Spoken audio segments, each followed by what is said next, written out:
오늘은 마태복음 26장 36절에서 46절을 보도록 하겠습니다. 겟세마네의 기도.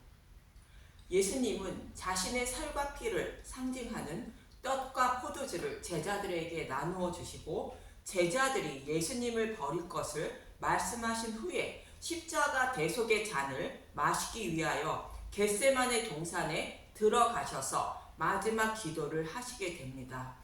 제자들이 예수님을 버린다는 말씀은 스가랴 13장 7절의 말씀으로 칼이 목자를 치면 양이 흩어지려니와 작은 자들 위에는 내가 내 손을 들이우리라 하신 말씀을 이루어 주시기 위한 것입니다. 이 말씀은 3년 동안 예수님을 따르며 복음의 소리를 듣고 기적과 이적을 행하시는 것을 직접 목격했던 제자들이지만 구원에 이르는 믿음에 이르지 못했다는 뜻인 것입니다.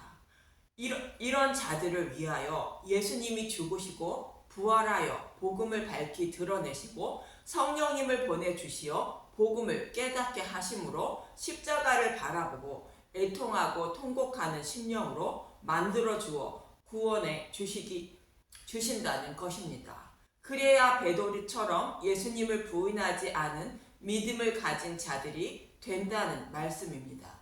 이 말씀을 하시고 예수님은 베드로처럼 부인하지 않는 자들로 만들어 주시기 위하여 대속의 잔을 마시게 되는데 예수님의 고난이 시작되는 것입니다. 그래서 본문에 들어가기 전에 예수님의 고난을 상징하고 있는 제사인 소제에 대하여 먼저 알아보도록 하겠습니다. 레위기 2장 1절에서 2절만 봅니다. 레위기 2장 1절 소제의 예물 누구든지 소제의 예물을 여호와께 드리려거든 고운 가루로 예물을 삼아 그 위에 기름을 붓고 또 그 위에 유향을 놓아. 소제는 예수님의 순결한 생애에 대하여 말씀하고 있는 제사인데 고운 가루와 기름과 유향을 놓아 드리라는 것입니다.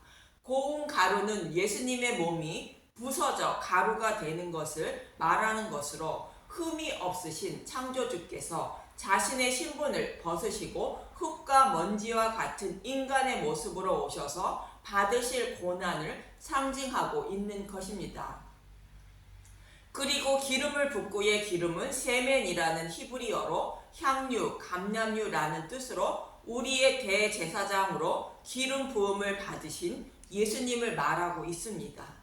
유향은 예수님의 중보 기도로 잃어버린 자신의 백성을 구원하시기 위하여 아버지께 간절히 기도하시는 예수님의 모습을 말합니다. 그리고 이 소제물을 제단 위에서 불살라 드리게 되는데 레위기 2장 2절 아론의 자손 제사장에게로 가져갈 것이요 제사장은 그 고운 가루 한 움큼과 기름과 그 모든 유향을 가져다가 제 기념물로 제단 위에서 불사를 지니 이는 화제라 여호와께 향기로운 냄새니라.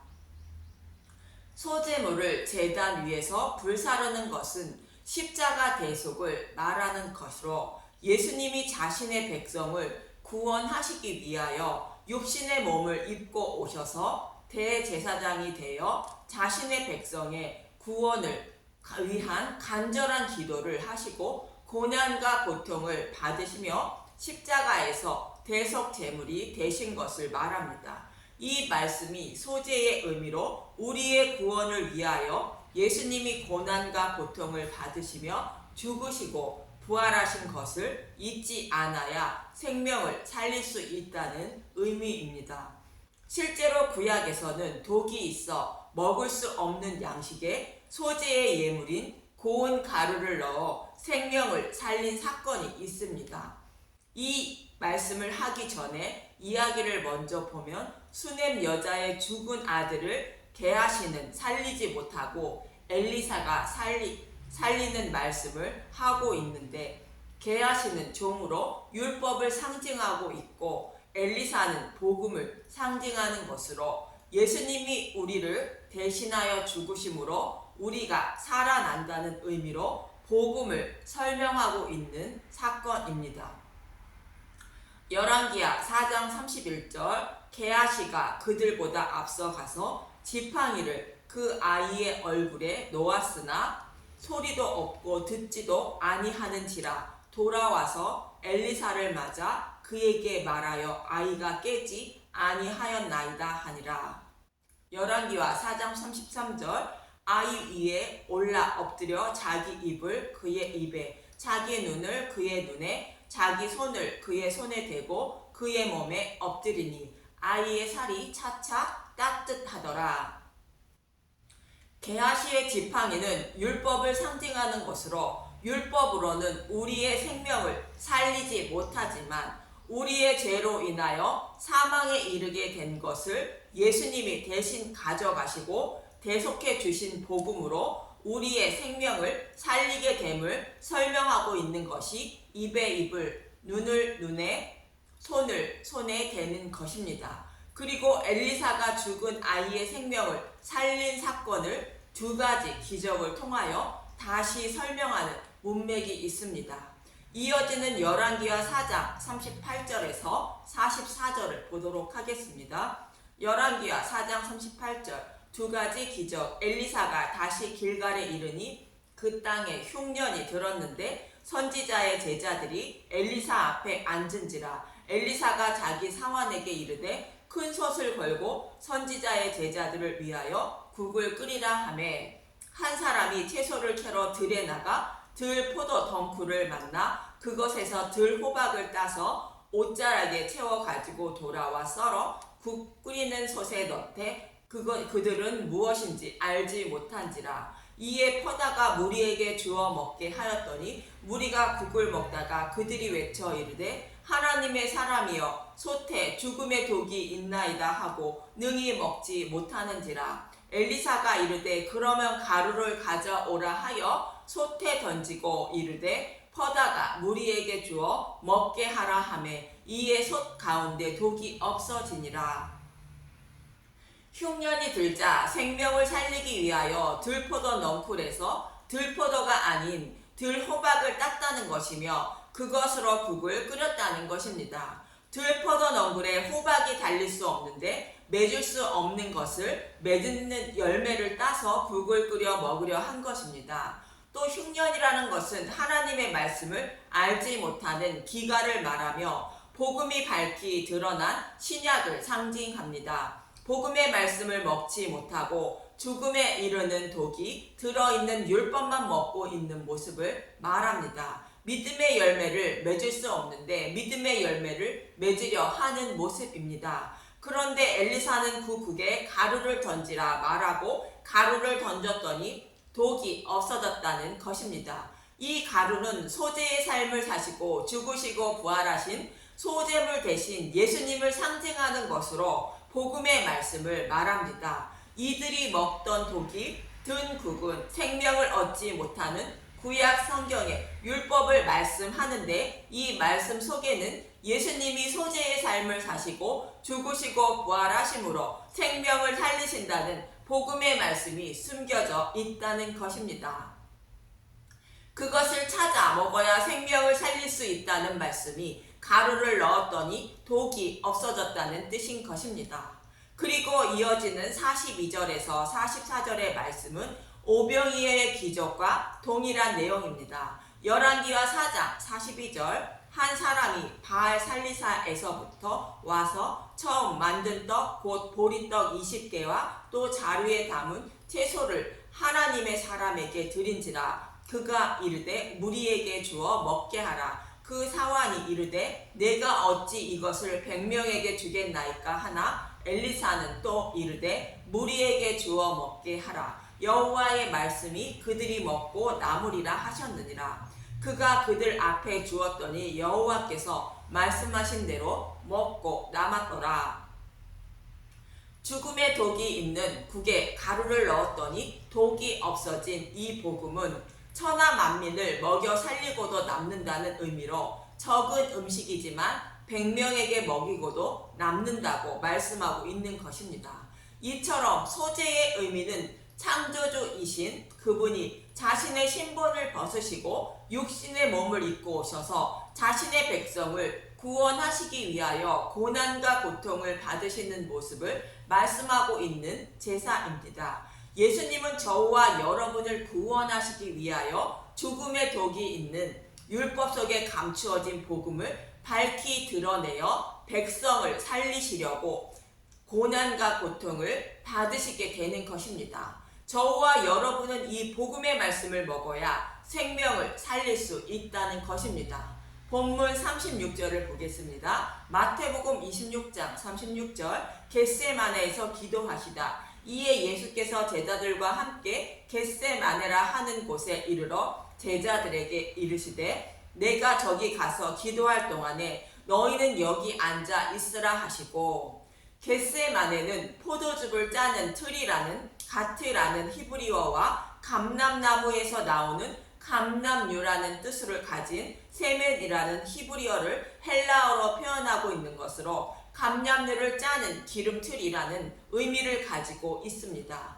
예수님은 십자가에 달리시기 전에 겟세마네라 하는 동산에 오르셔서 기도를 하시게 되는데, 이는 감람유와 관련이 있음을 말해주고 있는 것입니다. 그럼 겟세마네라는 기름틀에서 나오는 감람유는 어디에 필요한 것인가? 열 처녀에 비유해서 말씀드렸는데 레위기 24장 1절에서 3절을 보도록 하겠습니다. 레위기 24장 1절. 계속해서 켜든 등잔불 여호와께서 모세에게 말씀하여 이르시되 이스라엘 자손에게 명령하여 불을 켜기 위하여 감람을 찢어낸 순결한 기름을 네개로 가져오게 하여 계속하여 등잔불을 켜들지며 아론은 회막과 증거 휘장 밖에서 저녁부터 아침까지 여호와 앞에 항상 등잔불을 정리할지니 이는 너희 대대로 지킬 영원한 규례라.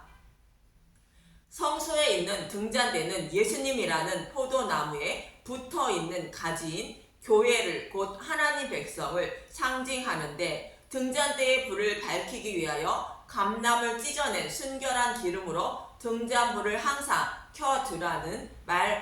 켜두라고 말합니다. 등잔대의 불을 켜둔다는 것은 신랑을 기다리는 슬기로운 다섯 처녀들과 같이 교회를 기름과 등불을 가지고 있는 자들이 되게 하라는 말씀입니다. 등잔대에 불을 켜두기 위해서는 감람을 찢어낸 순결한 기름이 필요한 것과 같이 늘 깨어 기도하며 신랑을 기다리는 자들이 되기 위해서는 감람유인 복음의 말씀이 필요한 것입니다. 그래서 순결한 감람유를 그 복음의 말씀을 찢어내 순결한 기름을 공급해 주시기 위하여 예수님은 기름틀이라는 이름을 가진 겟세마네 동산에 올라가 기도하시는 것입니다. 본문 37절에서 38절을 보면 마태복음 26장 37절. 베드로와 세베대의 두 아들들을 데리고 가실새 고민하고 슬퍼하사 이에 말씀하시되 내 마음이 매우 고민하여 죽게 되었으니 너희는 여기 머물러 나와 함께 깨어 있으라 하시고, 예수님이 십자가에서 죽게 되었다고 매우 고민하시며 슬퍼하셨다는 것은 예수님이 우리와 같은 동일한 육신의 몸을 가지셨다는 것을 의미합니다. 그래서 제자들에게 깨어있으라 말씀하시고 기도를 하시게 되는데, 본문 39절에서 41절을 보면 마태복음 26장 39절. 조금 나아가사 얼굴을 땅에 대시고 엎드려 기도하여 이르시되 내 아버지여 만일 할만하시거든 이 잔을 내게서 지나가게 하옵소서. 그러나 나의 원대로 마옵시고 아버지의 원대로 하옵소서 하시고, 제자들에게 오사 그 자는 것을 보시고 제자들에게 말씀하시되 너희가 나와 함께 한 시간도 이렇게 깨어 있을 수 없더냐. 시험에 들지 않게 깨어 기도하라. 마음에는 원이로되 육신이 약하도다 하시고, 이 잔은 십자가 대속의 잔을 말하는데 예수님도 완전한 육신의 몸을 가진 분으로 십자가의 죽음과 지옥불의 고통이 두려웠던 것으로 이 잔을 내게서 지나가게 하옵소서. 그러나 나의 원대로 마옵시고 아버지의 원대로 하옵소서라고 기도하시는 것입니다. 이 기도를 하시고 돌아와 보니 제자들이 자고 있었는데, 예수님은 마음은 원하고 있지만 육신이 연약하여 제자들이 깨어있지 못하고 있다고 말씀하십니다. 제자들만 깨어있지 못하는 것이 아니라 하나님 백성 모두가 육신이 연약하여 깨어 있지 못한다는 것을 말해주고 있는 것입니다. 이 말씀을 하시고 두 번째 기도를 하시는데 마태복음 26장 42절 다시 두 번째 나아가 기도하여 이르시되 내 아버지여 만일 내가 마시지 않고는 이 잔이 내게서 지나갈 수 없거든 아버지의 원대로 되기를 원하나이다 하시고 다시 오사 보신즉 그들이 자니 이는 그들의 눈이 피곤함일러라. 예수님은 동일한 기도를 하신 것입니다. 예수님은 이 대속의 잔을 마시기 위하여 오셨다고 요한복음 12장 27절에 말합니다. 보겠습니다. 요한복음 12장 27절 지금 내 마음이 괴로우니 무슨 말을 하리요 아버지여 나를 구원하여 이때를 면하게 하여 주옵소서 그러나 내가 이를 위하여 이때에 왔나이다. 예수님이 오신 이유는 십자가 대속을 위하여 때가 이름에 오셨다는 말씀인데 십자가에 달리실 것과 아버지와의 관계가 단절되어 3일 동안 지옥불에 들어가셔서 받으실 고통을 생각하니 마음이 괴롭다는 뜻인 것입니다. 그러나 자신의 백성이 지옥불에 들어가 고통받는 것을 참아 눈을 뜨고 보지 못하시고 그들의 생명을 살리시기 위하여 예수님 자신이 지옥불에 들어가는 고통을 받으신다는 것으로 이 일을 이루게 해달라고 기도하시는 것입니다. 이 기도를 하시고 돌아와 보니 눈을 뜨고 싶지만 눈이 피곤하여 제자들이 졸고 있다는 것입니다. 이 말씀은 사람은 영적인 눈을 뜨지 못한 맹인의 눈을 가지고 있어 복음을 깨달아 늘 깨어있는 자가 되지 못하고 또 베드로처럼 예수님을 부인하게 된다는 것입니다. 미련한 다섯 처녀들처럼 기름과 등불을 준비하지 못한 자들이 된다는 뜻입니다. 사람은 누구나 육신이 연약하여 맹인의 눈을 가지고 있어 율법 속에 감추어진 복음을 찾아 먹지 못하여 미련한 다섯 처녀들처럼 기름과 등불을 준비하지 못한다는 말씀인 것입니다.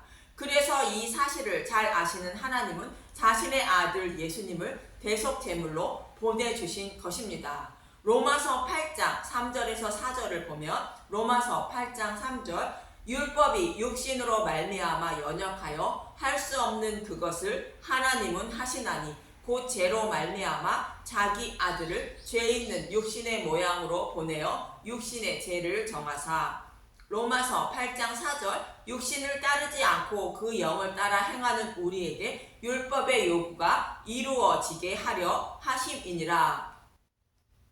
사람은 육신이 연약하여 율법을 지키지 못한다는 것입니다. 율법을 온전히 지키는 것은 율법 속에 감추어진 복음을 찾아 먹으면 되는데 귀가 먹고 맹인이라는 그것도 하지 못한다는 것입니다. 그래서 복음을 밝히 드러내어 먹여주어 예수님을 믿는 자는 율법을 다 지킨 자로 여겨주시기 위하여 예수님을 보내주셨다는 것입니다. 이 일을 이루어 주시기 위하여 예수님은 아버지의 뜻대로 대속의 잔을 마시게 해달라고 기도하시고 계시는 것입니다. 이 말씀을 하시고 세 번째 기도를 하시게 되는데 마태복음 26장 44절 또 그들을 두시고 나아가 세 번째 같은 말씀으로 기도하신 후 마태복음 26장 45절 이에 제자들에게 오사 이르시되 이제는 자고 쉬라 보라 때가 가까이 왔으니 인자가 죄인의 손에 팔리느니라. 예수님이 기도하시는 동안 눈을 뜨고 깨어 있지 못하고 졸며 자고 있던 제자들에게 이젠 자고 쉬라는 것입니다. 사람은 육신이 연약하고 맹인의 눈을 가지고 있어 하나님의 뜻을 알지 못해 늘 깨어있는 자가 되지 못하고 예수님을 부인하여 구원을 받을 수 없지만 이제는 자고 쉬라는 것으로 이제는 그들을 구원하실 때가 되었다는 것입니다. 예수님이 십자가에서 죽으시고 부활하심으로 복음을 밝히 드러나게 되고 성령님을 보내주셔서 맹인의 눈을 뜨게 하여 복음의 말씀을 깨닫고 믿게 하시는 때가 되었다는 것입니다. 그래서 늘 깨어있는 자로 만들어주시고 구원해 주신다는 것으로 이제는 자고 쉬어도 된다는 것입니다. 이처럼 예수님이 겟세마네 동산에 올라 기도하셨다는 것은 육신이 연약하여 율법 속에 감추어진 복음을 찾아 먹지 못하여 늘 깨어있지 못하고 예수님을 부인하여 구원받지 못하는 자들을 위하여 십자가에서 대속의 잔으로 죽으시고 부활하심으로 복음을 밝히 드러내게 되는 것입니다. 이 모습은 등잔대의 불을 밝히기 위하여 필요한 감람을 찢어낸 순결한 기름을 찢어내어 등잔대의 불을 밝혀 기름과 등불을 준비한 슬기로운 처녀들로 만들어 주시기 위한 것으로 예수님은 감람류를 짜는 기름틀이라는 의미를 갖고 있는 겟세마네 동산에 올라가 십자가의 대속의 잔을 아버지의 뜻대로 마시게 해달라고 땀방울이 핏방울이 되게 기도하신 것입니다. 그리고 예수님은 더 심한 고통과 고난을 받으시기 위하여 십자가로 향하게 되는데 본문 46절을 보면 마태복음 26장 46절 일어나라 함께 가자 보라 나를 파는 자가 가까이 왔느니라. 예수님은 제자들에게 함께 가자고 말씀하십니다. 이 말씀은 창세기 49장 10절에서 11절의 말씀을 말합니다. 창세기 49장 10절 규가 유다를 떠나지 아니하며 통치자의 지팡이가 그 발 사이에서 떠나지 아니하시기를 실로가 오시기까지 이르니 그에게 모든 백성이 복종하리로다. 그의 나귀를 포도나무에 매며 그의 암나귀 새끼를 아름다운 포도나무에 맬 것이며 또 그것을 포도주에 빨며 그의 복장을 포도즙에 빨리로다. 규는 왕권을 말하는데 왕으로 오실 예수님을 말하며 통치자의 지팡이는 예수님이 왕으로 오시지만 이스라엘 백성의 목자로 오신다는 뜻이며 실로는 참된 왕이신 예수님을 말합니다. 이렇게 이스라엘의 왕이며 목자로 오신 예수님이 자신의 백성인 나귀를 포도나무인 십자가에 메어놓고 자신의 옷을 포도주에 빨고 복장을 포도즙에 빤다는 것으로 예수님이 십자가에서 많은 피를 흘리시며 죽이실 것을 말하는데 이때 십자가 밑에 매놓은 나귀에게 자신의 피를 뿌려 정결케 해주신다는 것입니다. 이 말씀대로 제자들을 십자가에 흘리신 피로 정결케 해주시기 위하여 하나님의 진노의 심판을 상징하는 포도나무로 곧 십자가로 함께 가자고 말씀하시는 것입니다.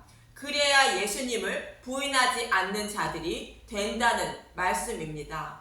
저와 여러분에게도 예수님을 함께 가자고 외치시고 계십니다. 비록 약 2000년 전에 골고다 언덕에 세워진 십자가는 육의 눈으로 보이지 않지만 성경의 말씀 속에 세워진 십자가는 마음의 눈으로 바라볼 수 있는 것입니다. 그래서 성경의 말씀 속에 세워진 십자가를 그 복음을 바라보고 찾아 먹음으로 저와 여러분은 예수님과 함께 진노의 심판을 상징하는 포도나무에 매는 자가 되는 것이며 예수님이 십자가에서 흘리신 피로 죄를 정결하게 씻음을 받아 구원을 받게 되는 것입니다. 그래서 여러분은 저와 여러분에게도 함께 가자고 말씀하시는 것인데 저와 여러분도 우리가 받을 진노의 심판을 대신 받으시는 예수님을 따라 포도나무에 곧 십자가에 가셔서 모든 죄를 정결하게 씻음을 받아 구원을 받으시길 간절히 소망하며 기도합니다. 감사합니다.